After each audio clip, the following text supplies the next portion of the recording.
Hello, and welcome to Tektime.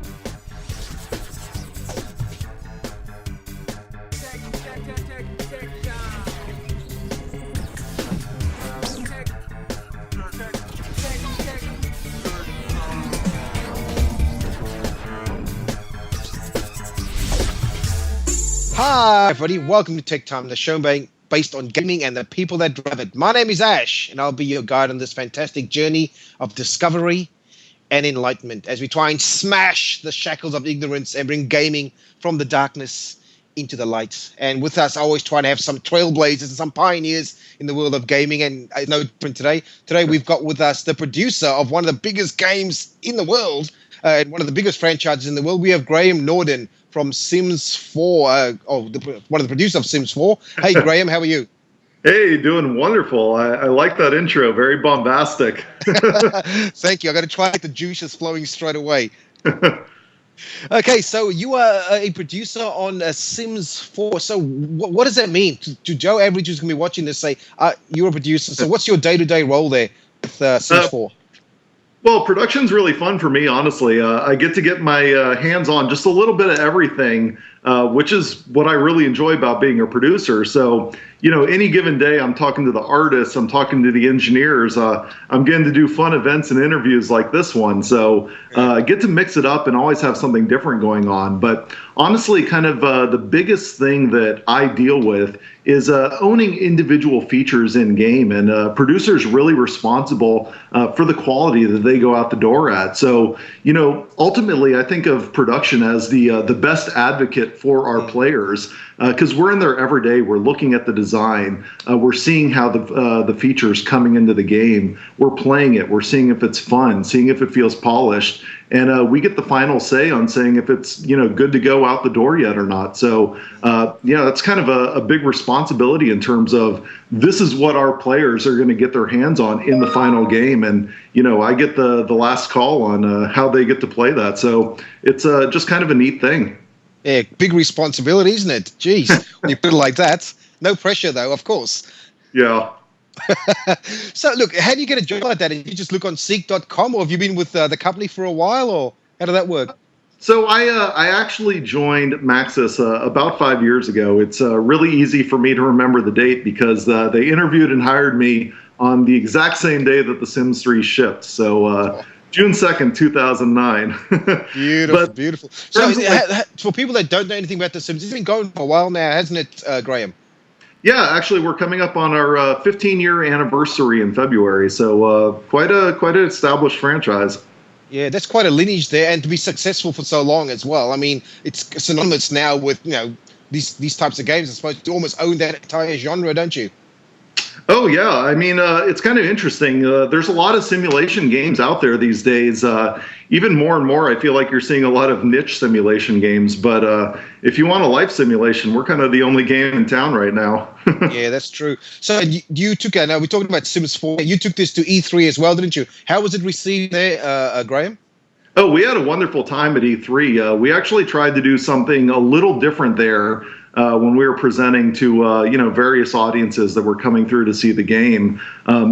Just because we've been doing this for so long now, it's easy to kind of fall into these established tropes of Sims storylines to tell or how to present the game. And just because of what's going on with the community right now and how players are really interacting with games, we wanted to do something that felt a little bit more like kind of a let's play session that people stream when they play the game. And so it was just me and another producer putting Sims of ourselves inside the game, just going through a normal day in the life of our Sims and seeing what happened and having a lot of fun with it and just cracking some really bad jokes. We got a lot of booze for our jokes, but that's okay. It was a fun time.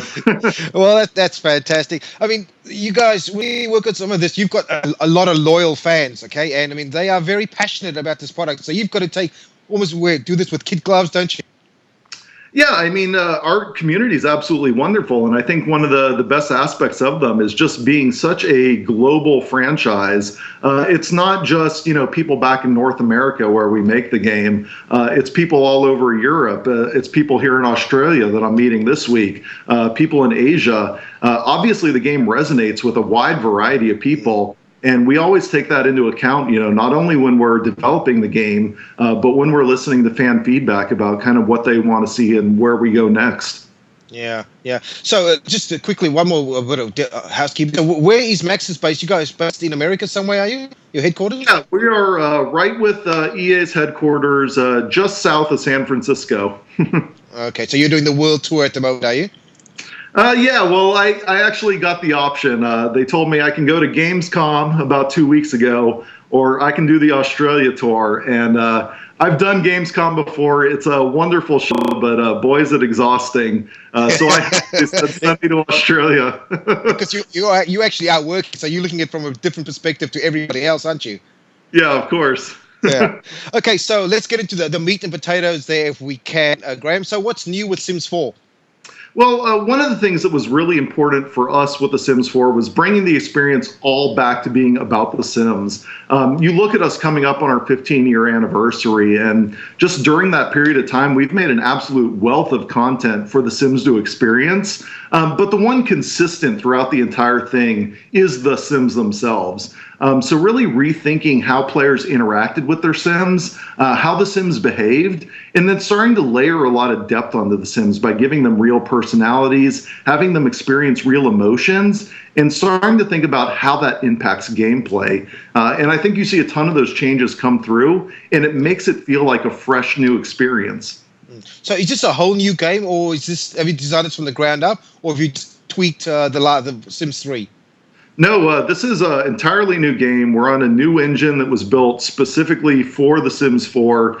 So we actually couldn't reuse anything from The Sims 3, even if we wanted to. So everything you see in the game is kind of built from the ground up for this new experience. The creative tools are really a good example of that. A lot of players have already gotten hands-on with the brand new Create a Sim demo. And just when you start to play with it, you see how different it is from the past, where I think we got into this kind of difficult realm as we added more and more features. Our UI and the way that players interacted with the game just got more complex and more difficult to understand. And now you're just reaching right in and you're grabbing pieces of your Sims and starting to pull and manipulate on them. And it's a very one-to-one experience with the game where instead of trying to work with these tools, you're just clicking on exactly what you want to interact with, and it presents those options to you. Nice. It's just intuitive and easy to use now.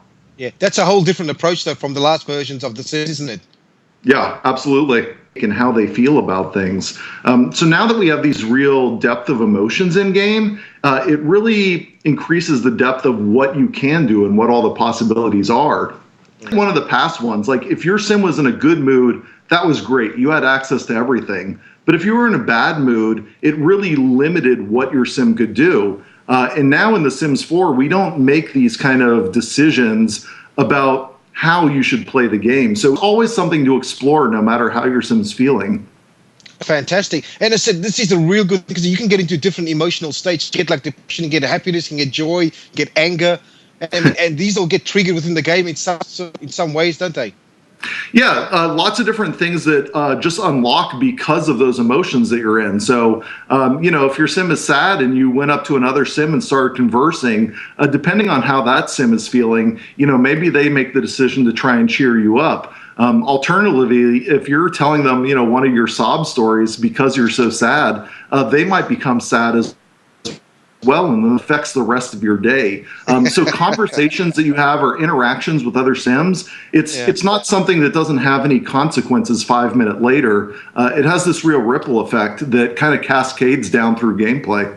Yeah, fantastic. And probably one of the best things is your creative tools. I think the most fun thing is creating your own characters, creating your friends, and creating your house. That is a real big important thing in Sims, one of your core functions as well. It's always working towards creating a strong foundation for what's going to come next, especially with The Sims. Just look back at the history of the franchise. It always grows in the direction that players are interested in. We listen to their feedback, kind of where they want to take things.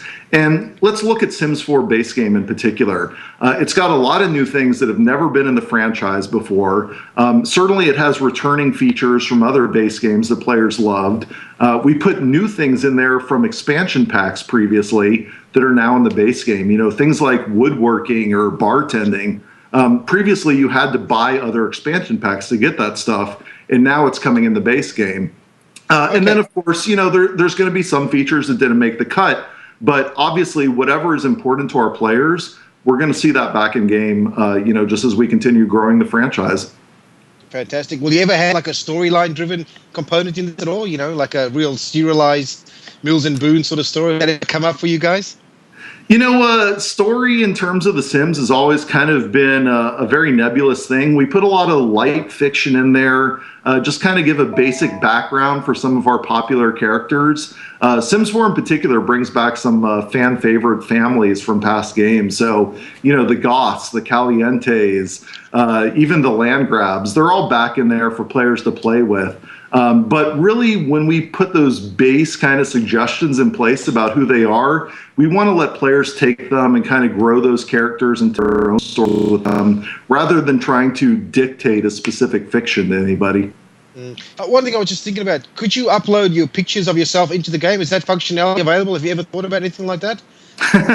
Well, so players can actually do some interesting thing with that, just because we support a lot of mods, a lot of custom content. Obviously, that's kind of been a classic part of the franchise. Players really take the game and make it their own. So even with the game not released yet, players are already making things like that with custom content in the Create a Sim demo. So, I've seen people creating their own shirts with pictures on them. So really the limit of creativity is your own. Do whatever you want with the game. That's a kind of cool thing about the experience. Yeah. Look, there's some people, this Sims is one of those games that can really galvanize people. People that absolutely love it, and people that have no idea. I can't understand what the attraction is. So can you explain to me, people that are going to watch this, what is the attraction? Why is it so famous? Why has it lasted for 15 years?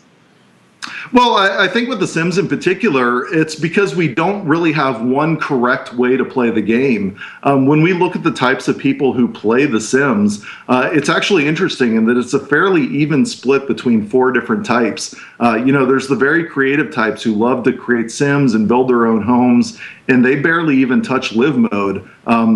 We have storytellers who set out to tell a very specific scenario. People who want to achieve things, go in and accomplish everything the game has to offer. And then, of course, the deviants, the people you always hear Sims stories about, where they just want to torture their Sims in merciless ways. And I think the beauty of The Sims is that we support all of that. It's all, a genuine way to play the game, and we don't really lay any ground rules for what you do. You can go in and explore things in a variety of different manners, and everything leads to something interesting to accomplish or see. So it's just a great game where you can always discover something new. Okay, so before we wrap this up, then a couple more. When's the launch date for this one? So the launch in North America is September 2nd, and it's coming out worldwide all next week. So here in Australia, where I am today, it'll be out next Thursday, the 4th. Next Thursday. And it's only on the PC, isn't it? Yes, we're releasing on PC. What about us, people with tablets and smartphones and Macs and all those guys? You forgot about them, have you? Surely. Hey, tablets and smartphones, we have an awesome one called The Sims Free Play. I've seen a lot of players who really love that one right now, and we're still generating a lot of really cool content for it. Other platforms for The Sims 4 in the future, we'll just kind of have to see where the franchise goes. I don't have anything specifically to say, but look back at our past. We've always branched out all over the place, so we'll see what happens. Okay. So just if you could look in your crystal ball, 2 years' time, where do you see Sims 5, or maybe just more content, or what do you see? Oh, I don't know about Sims 5 in 2 years, but honestly, I think kind of the big thing upcoming in the future is really the gallery in game and seeing where players take that. At its core, we're letting people share their Sims, their homes, their individual rooms, but there's so much potential there for what we can do, and really seeing how players want to use that system that's built into the game and expanding on it in the future. I think there's so many possibilities that we could explore there for how players use that and how they interact with each other, just because we have such a great connected community already. Beautiful. All right. Just one final thought. If I want to find out more about Sims 4, where do I go? Where do I have to head to? Head right to thesims.com. We've got everything you need to know right there. And start queuing up now for your coffee coming out next week. in Yeah, we're doing Australia. preloading on Origin, so it's coming. It's nearly here. Beautiful. All right, look, thanks, Graham. Thanks for your time. We really appreciate you, and welcome to Australia. Yeah, thanks. Great speaking with you. Okay, we'll talk to you soon on Tech Time. Bye for now.